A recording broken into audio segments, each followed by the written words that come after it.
লালমনিরহাটের চলতি মৌসুমে একই জমিতে ভুট্টা ও আলু চাষে লাভবান হচ্ছেন কৃষকেরা।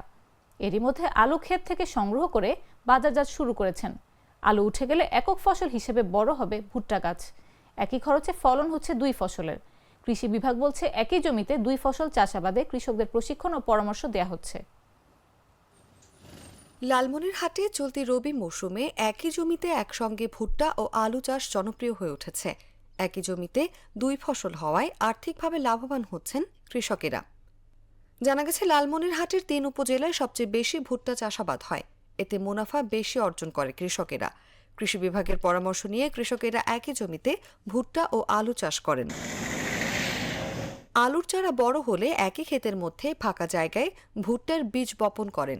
একই সেচ, সার ও কীটনাশকে পরিপক্ক হয়ে ওঠে আলু ও ভুট্টা। এরই মধ্যে আলু ক্ষেত থেকে সংগ্রহ করে বাজারজাত শুরু করেছেন। আলু উঠে গেলে একক ফসল হিসেবে বড় হবে ভুট্টা গাছ। আলুর বীজ বপনে ৪০ দিনের মধ্যে পরিপক্ক হয়। অপরদিকে ভুট্টা উঠতে সময় লাগে প্রায় ৬ মাস।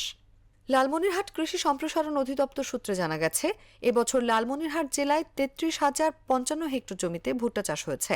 গত বছরের তুলনায় ১৫০ হেক্টর বেড়েছে। রবি মৌসুমে এবছর আলুর চাষাবাদ হয়েছে ৭,৮০৬ হেক্টর জমিতে। গত বছরের তুলনায় ১৩০০ হেক্টর জমিতে আলু চাষ বেড়েছে।